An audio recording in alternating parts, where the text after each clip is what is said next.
네, 우리는 살아가면서 이해할 수 없는 그런 어려운 순간들을 맞이할 때가 있습니다.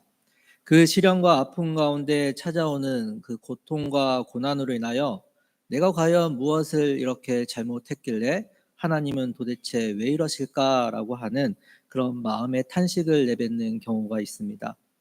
그러면서 우리는 고난의 대명사를 할 수 있는 욥을 떠올리게 됩니다.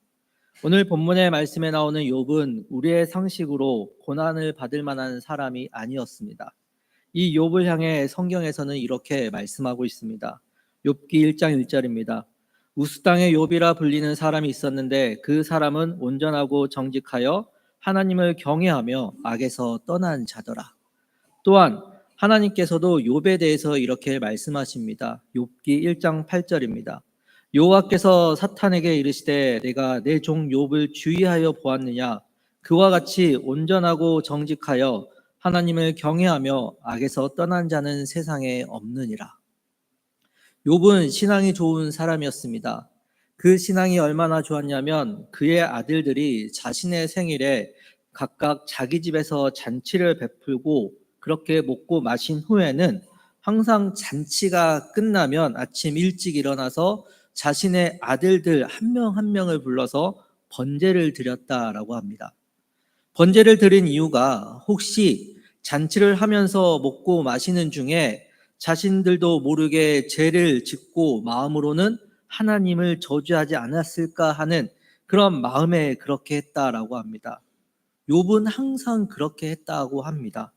이 정도로 하나님을 향한 신앙이 진심이었던 인물이 바로 욥이었습니다. 그런데 그 옆에서 사탄이 하나님께 욥이 정말 아무런 이유 없이 그렇게 하나님을 경외하신 줄 아십니까? 하나님께서 복을 주시니까 그러는 것 아니겠습니까?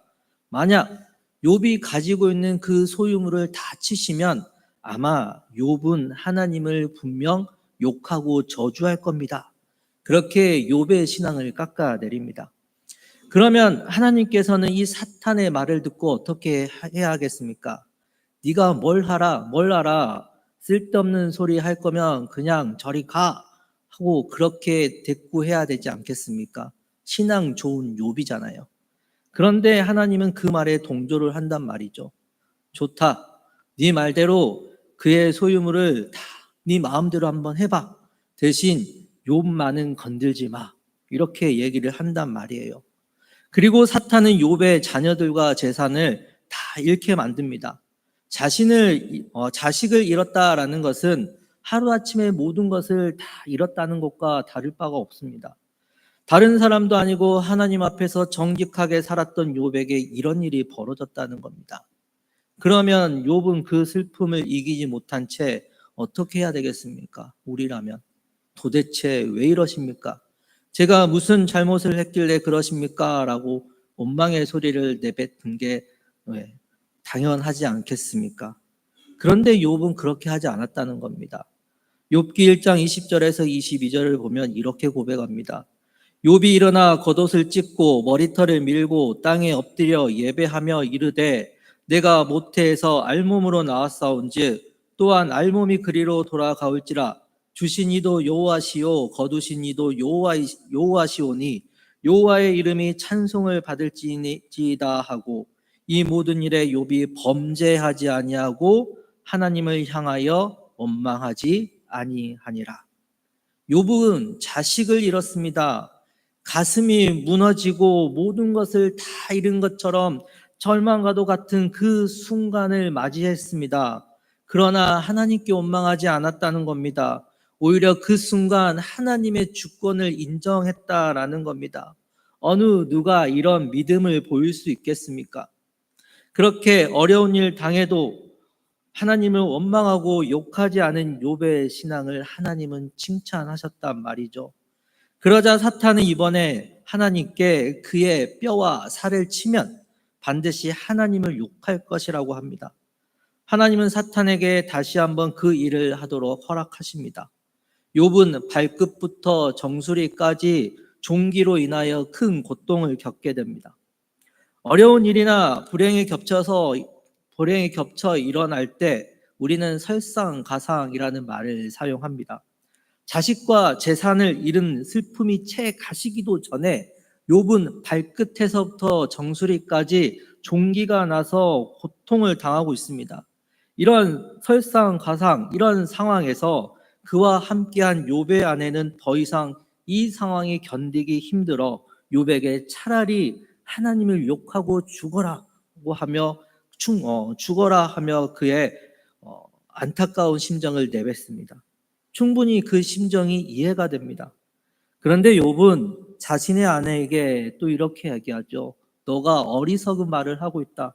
하나님께 복을 받았으니 화도 받는 것이 당연하다라고 하며 그의 입술로 하나님께 범죄하지 않았다라는 겁니다. 우리 성도님들은 이런 상황이라면 어떻게 하시겠습니까? 우리 주변에도 어려운 일을 당한 후에 하나님을 떠난 이들이 참 많이 있습니다. 부모님께서 정말 교회 가서 예배도 잘 드리고 봉사도 열심히 하고 정말 어느 것 빠지지 않고 잘 섬겼는데 그렇게 열심히 했지만 하나님이 없는 것 같은 그런 현실이 찾아오면 욥의 아내처럼 하나님을 원망하며 신앙의 자리를 떠난 이들이 많다는 겁니다. 또한 내가 이렇게까지 했는데 돌아오는 건 이런 아픔과 힘듦과 고통이라니 하나님 도대체 왜 이러시지? 하나님이 계시기는 한 건가? 라고 하며 신앙의 자리를 떠난 사람들이 많이 있다라는 겁니다. 한편으로는 그 사람의 심령이 이해가 됩니다. 그런 면에서 욥을 보면 참 대단해 보입니다. 그러나 또 다른 한편으로는 하나님이 너무 하신다라는 생각이 더 많이 듭니다. 너무 모진 분 아니신가? 라는 그런 생각이 든단 말이죠.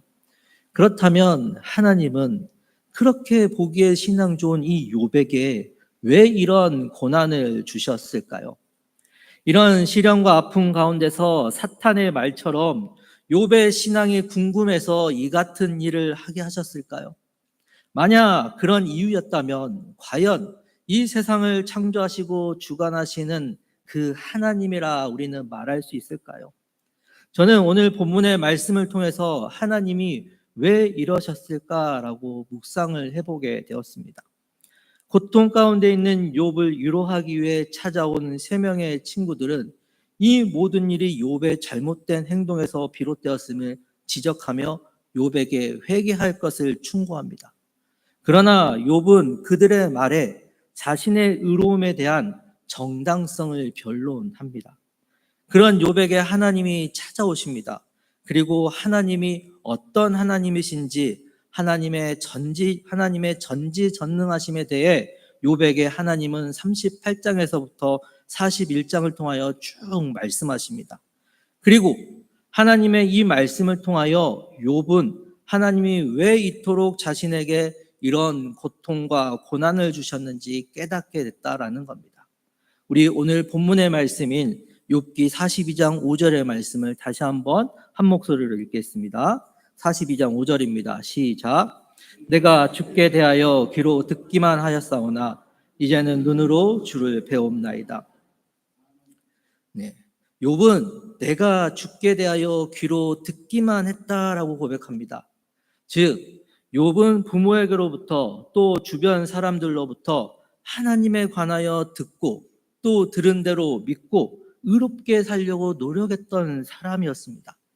그리고 자식에게도 자신의 신앙을 잘 물려주고자 했던 사람이었습니다. 누구보다 하나님 앞에서 정직하게 살려고 했던 사람이었다라는 거죠. 그래서 욥기 31장을 보면 욥은 자신에 대해 이렇게 말을 합니다. 자신은 간음을 행하지도 않았고 자신의 종들을 인격적으로 대하였을 뿐만 아니라 불우한 이웃을 돕고 물질의 유혹에 빠지지도 않았고 우상 숭배도 하지 않았고 개인적인 그 복수심에 불타 그들을 복수하지도 않았고 나그네를 오히려 잘 대접하였고 자신의 죄를 숨기지 않았다라고 31장을 통해서 자신의 의로움에 대해 이렇게 변론을 했다라는 겁니다. 이처럼 욥은 하나님을 사랑하는 사람이었고 이웃을 사랑하였던 사람이었습니다. 성경적으로 누구보다 살려고 노력했던 의로운 사람이었다라는 겁니다. 그러나 이 모든 것이 하나님과의 인격적인 만남에서부터 이루어진 신앙이 아니라 귀로만 들었던 신앙이었다라는 겁니다. 그래서 욥은 그 고통 가운데에서도 끊임없이 자신의 의로움에 대한 정당성만을 밝히고 있었다라는 겁니다. 그런 그에게 하나님이 음성으로 다가오셨고 그와 만나 주셨다라는 겁니다. 그래서 그 고난 뒤에 자신에게 말씀하신 그 하나님을 만나자 욥은 뭐라 합니까? 이제는 주를 눈으로 배움나이다. 그렇게 고백을 한다는 겁니다.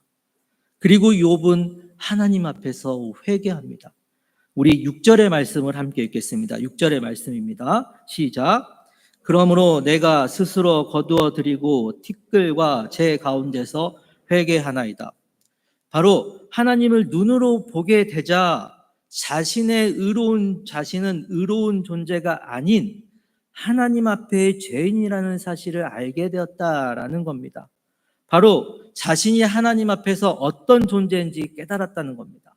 만약 이런 고통과 아픔이 없었다면 욥은 여전히 하나님 앞에서 자신의 존재는 깨닫지 못하고 또한 하나님의 어떤 존재인지를 깨닫지 못한 채 그저 자신의 그 의로움만을 앞세우는 바리새인과 같은 외식하는 그 신앙인으로만 자라고 있었을 겁니다. 그래서 하나님은 고난을 통해 욥의 연약함을 알게 하셨고 이 모든 것을 주관하시는 하나님과의 인격적인 만남을 갖게 하셨다는 겁니다. 그래서 욥에게 찾아온 고난 뒤에 바로 하나님의 은혜가 숨겨져 있다라는 겁니다. 저희가 속한 이 교단이 통합교단은 목사가 되기 위해서는 신학대학원 3년의 과정을 밟아야 합니다. 그래야 학교를 졸업하면 목사고시라고 하는 이 시험을 볼 수 있는 자격이 주어지죠. 이 목사고시를 패스하면 바로 목사 안수를 받는 게 아니라 신대원 졸업하고 신학대학원 졸업 후에 2년에서 4년이라는 이 전도사 기간을 보낸 후에 받을 수 있습니다. 그런데 이 목사고시가 흔히 이제 초시 한 번에 합격하는 것이 쉽지 않다라고 합니다. 그래서 초시에 합격하면 뭐라고 하냐면 다들 하나님의 은혜로 붙었다라고 그렇게 표현들을 많이 합니다. 설교, 논술, 성경, 교회사, 헌법, 면접 이렇게 6과목이 통해서 목사의 그런 시험이 이루어지는데 이 모든 것을 다 통과해야 되는데 만약 통과하지 못하면 1년에 한 번 있는 시험이기 때문에 그 다음 해에 통과하지 못한 과목만 이렇게 시험을 봐야 합니다. 저는 이 목사고시를 초시에 통과하고 싶어서 정말 열심히 공부했습니다. 그리고 한 번에 될 줄 알았습니다. 떨어졌습니다. 흔히 그런 얘기 많이 하죠. 꼭 어려운 과목 한 과목씩은 있다고. 교회사에서 떨어져서 재수했습니다. 변명을 굳이 하자면 뭐 그런 경우 있잖아요. 막 갑자기 이 생각 안 나는 문제. 이거 분명히 아는데 생각이 안 나. 그런 거 있죠. 그런 게 있었어요. 제가 지난주에 설교 때 제가 루터 이 95개조 방방문에 대해서 잠깐 말씀을 드렸었는데 그때 문제 중에 하나가 이거였어요. 그 95개조 방방문 중에 제 1항이 뭐냐? 회개하라였거든요. 근데 더욱이 제가 이 시험을 보기 몇 개월 전에 루터교 목사님을 만난 적이 있었어요. 그래서 루터교 목사님이 이 이야기를 또 해주셨단 말이에요. 그러니까 저는 이 문제를 답을 알고 있었어요. 근데 시험을 봤는데 생각이 안 나는 거예요. 그래서 틀렸어요. 그리고 또 이런 경우 있죠. 썼다가 고치면 지난주 또 말씀드렸습니다. 기독교를 공인해주는 황제가 누구냐? 콘스탄티누스 황제라고 했습니다. 썼습니다. 아닌 것 같은데 고쳐가지고 떨어졌습니다. 틀렸습니다. 제가 생각이 아마 이 두 문제만 맞았어도 초시에 합격했을 거라고 생각을 했습니다. 그런데 한 번에 합격하나 두 번에 합격하나 어차피 신학대학원 졸업하고 2년 이후에 목사 안수를 받는 거기 때문에 큰 문제는 없어요. 그냥 한 번 더 공부하면 되는 건데 그래서 큰 문제는 없는데 문제가 생긴 거예요. 어떤 문제냐면 목사고시 떨어진 그 해 말에 제 동기가 굳이 제가 사역하는 교회에 오겠다는 거예요. 그 동기가 이제 신대원에서 이제 알게 됐는데 알고 보니 나이도 같고 고향도 같아요. 그래서 항상 붙어 다녔어요. 수업도 같은 자리에 앉아서 항상 같이 듣게 되고. 그런데 사역하던 그 교회를 사임하고, 교회도 크고 좋은 데였단 말이죠. 근데 사임하고 굳이 저희 교회로 온다는 거예요. 근데 왔는데 제가 문제라고 했잖아요. 왜 문제였냐면 그 동기는 초시에 합격을 한 거죠. 근데 저는 한 번 더 시험을 봐야 되고, 근데 목사고시 볼 시험 날이 이제 가까워지는데 공부를 하는데 안 되는 거야. 부담감이 되는 거죠. 왜? 네. 그 동기는 붙고 저는 떨어져서 한 번 더 봐야 되고, 만약에 제가 그때 시험을 이렇게 못 붙게 되면, 떨어지게 되면 어떻게 돼요? 그 다음에 그 동기는 저보다 늦게 왔는데 목사가 되고, 저는 그대로 전도사가 돼서 목사님 해야 되고, 성도들은 또 막 제가 소심하니까 날 두고 수군수군 되지 않을까라고 하는 그런 마음 때문에 너무 이렇게 부담이 된 거죠. 그래서 안 왔으면 좋겠는데 꼭 와가지고 같이 사역을 하다 보니까 너무 부담되는데 공부를 해도 안 되는 거예요. 그러다가 하나님 간절히 붙잡을 수밖에 없더라고요. 하나님 너무 부담됩니다. 제발 도와주세요 하면서 엎드려서 기도했어요. 그렇게 3일 남겨두고 마음 잡고 공부하기 시작했습니다. 그리고 시험 당일 집을 나서기 전에 이제 그래도 목사고시 본다고 가는데 큐티는 하고 가야겠다 싶어가지고 큐티 하는데, 그날 큐티가 딱 바로 이 눈에 띄는 말씀이 있는데 바로 오늘 이 말씀이었습니다. 내가 죽게 대하여 귀로 듣기만 하였사오나 이제는 눈으로 주를 배웁나이다. 깨달아졌습니다. 왜 초시가 아닌 이 재수를 하게 하셨는지, 그리고 왜 나에게 이런 큰 부담감과 함께 공부가 되지 않게 했는지. 바로 하나님은 이 시간을 통해서 제가 하나님을 찾고 겸손히 하나님을 의지하기 바라셨다는 겁니다. 이제는 눈으로 주를 배웁나이다. 그 시간을 통해서 하나님과 만남을 갖기 위해 하나님이 그토록 이런 시간을 주셨다라는 겁니다. 만약 제가 초시에 합격했다면 저는 아마 제 실력으로 합격했다라고 생각했을 겁니다. 그리고 사람들에게 나 초시에 합격한 사람이야 라고 그 자부심을 가지고 여기저기 떠벌리며 다녔을 겁니다. 그러나 목사가 되는 이 과정에서 하나님은 제 교만을 깨트리고자 하셨고, 목사로서 무엇을 봐야 하는지, 누구를 찾고 누구를 의지해야 하는지를 알게 하셨다라는 겁니다. 이 사실을 알게 되자 시험 보러 가는 그 아침이 너무 감사했습니다. 부담감과 긴장이 아닌 오히려 마음이 평안했습니다. 오히려 은혜로 가득 찬 그 아침이었습니다. 그리고 시험을 본 후 가채점을 했습니다. 몇 점이 나왔을까요? 90점이 넘게 나왔습니다. 네. 그러면 점수 잘 받고 목사고시 합격한 것이 은혜일까요? 사람들은 하나님의 은혜가 있어야 목사고시를 붙는다라고 그렇게 말들을 해왔습니다. 또는 좋은 일이 있으면 사람들은 항상 하나님의 은혜라고 말을 합니다. 그러면 시험에 떨어지고 좋은 일이 없으면 그 삶은 하나님의 은혜가 없는 삶일까요? 아닙니다. 어렵고 힘든 순간에도 고난과 같은 시간 안에서 나와 함께하고 계시는 그 하나님을 만나는 그 시간이 어떤 결과 여부를 떠나서 그 시간이 은혜라는 겁니다. 하나님은 욥에게 이 사실을 알게 하셨습니다. 그래서 우리는 고난과 같은 이 시간 속에서 나와 함께 하시는 그 하나님을 의지하는 겁니다.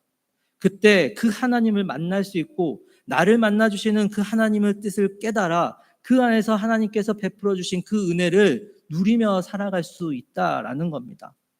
이제 수능이 얼마 남지 않았습니다. 수능을 준비하는 그 입시생들 뿐만 아니라 무언가를 준비하는 우리 자녀들에게 우리 성도님들 무엇을 말해 주실 건가요? 그래, 끝까지 최선을 다해 하나님이 반드시 좋은 결과를 주실 거야, 이렇게 격려해 주실 건가요? 그렇게 해 주셔야죠.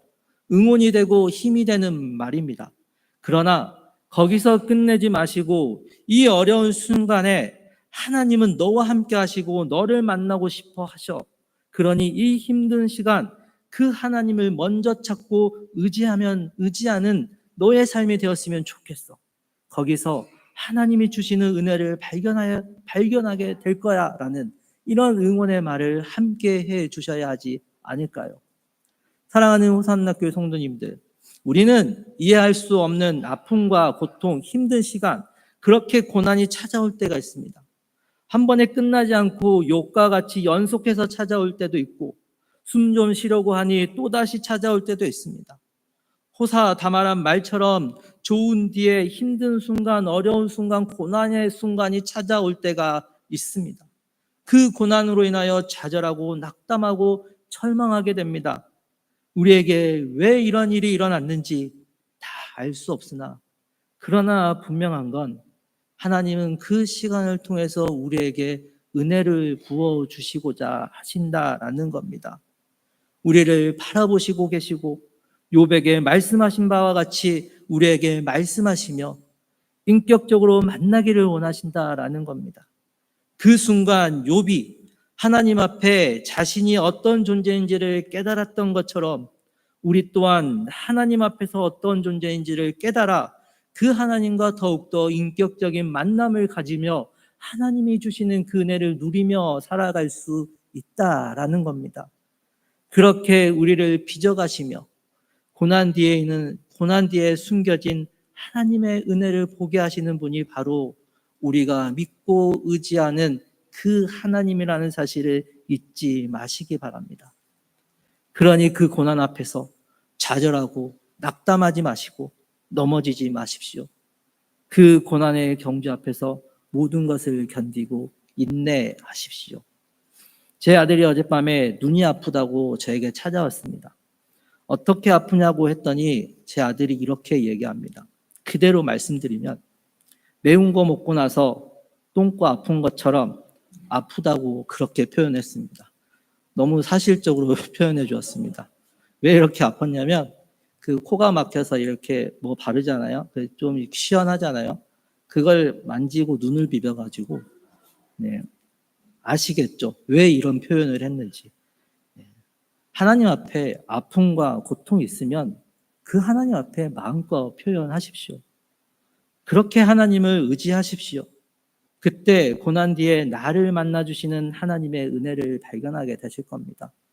그러니 그 고난 앞에서 하나님을 붙잡고 의지하며 그분께 소망을 두며 살아갈 수 있는 우리 성도님들이 되시기를 바랍니다. 그래서 그 고난 뒤에 있는 하나님의 은혜를 발견하며 늘 감사와 기쁨과 평안의 삶을 살아갈 수 있는 저와 우리 사랑하는 성도님들이 되시기를 주님의 이름으로 간절히 소망합니다. 기도하시겠습니다.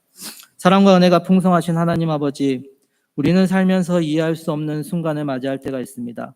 그러나 그런 고난 속에 하나님은 우리를 모른 채 하지 않으시고 우리를 바라보시고 만나시기를 원하신다는 겁니다.